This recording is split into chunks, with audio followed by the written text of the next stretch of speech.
Indian മഹാസമുദ്രത്തിലെ ലഹരിവേട്ടയിൽ ഒരാൾ പിടിയിൽ. തമിഴ്നാട് സ്വദേശി ജോൺ പോളിനെയാണ് ഇ.ഡി. പിടികൂടിയത്.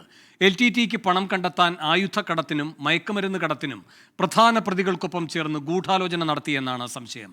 എസ് ശ്രീകാന്ത് കൊച്ചിയിൽ നിന്ന് കൂടുതൽ വിവരങ്ങളുമായി ചേരുന്നു. ശ്രീകാന്ത്, ഈ ജോൺ പോളിന്റെ പങ്കാളിത്തവുമായൊക്കെ ബന്ധപ്പെട്ട് ഇ.ഡിയുടെ കണ്ടെത്തലുകൾ എന്തൊക്കെയാണ്? ഇന്ത്യൻ മഹാസമുദ്രം വഴി ലഹരിക്കടത്തുമായി ബന്ധപ്പെട്ട് 2021 മാർച്ചിലാണ് ഈ കേസ് ഉണ്ടാകുന്നത്. അതായത് 5 AK-47 തോക്കുകൾ, 1000 വെടിയുണ്ടകൾ, 300 കിലോഗ്രാം ഹെറോയിൻ സഹിതം 3 ബോട്ടുകൾ മിനുക്കോയ് ദ്വീപിന്റെ ഭാഗത്തുനിന്നും കോസ്റ്റ് ഗാർഡും നാവികസേനയുമാണ് പിടികൂടുന്നത്. പിന്നീട് NCBയും തുടർന്ന് NIA-യും ഈ കേസ് രജിസ്റ്റർ ചെയ്തിരുന്നു. ആയുധക്കടത്തിലൂടെ പ്രതികൾ പണം കണ്ടെത്തി അത് LTTE പുനരുജ്ജീവനത്തിനായി ഉപയോഗപ്പെടുത്തുന്നു എന്നുള്ളതായിരുന്നു ആക്ഷേപം.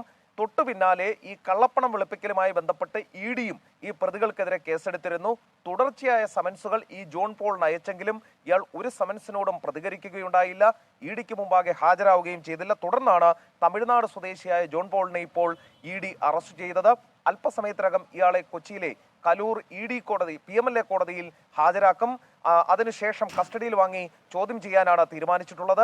ഇതിനിടെ ഇതേ കേസുമായി ബന്ധപ്പെട്ട് തന്നെ ഇ.ഡിയുടെ മറ്റൊരു നടപടി ഉണ്ടായിട്ടുണ്ട്. ഈ കേസുമായി ബന്ധപ്പെട്ട 3 പ്രതികളുടെ സ്വത്ത് ഇ.ഡി ഇപ്പോൾ കണ്ടുകെട്ടിയിരിക്കുന്നു. 3.5 കോടി രൂപയുടെ സ്വത്താണ് കണ്ടുകെട്ടിയത്.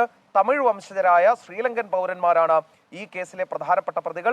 ഇവരുടെ 3.5 കോടിയുടെ സ്വത്ത് ഇപ്പോൾ കോടതി ഇ.ഡി ഇപ്പോൾ കണ്ടുകെട്ടിയിരിക്കുന്നു.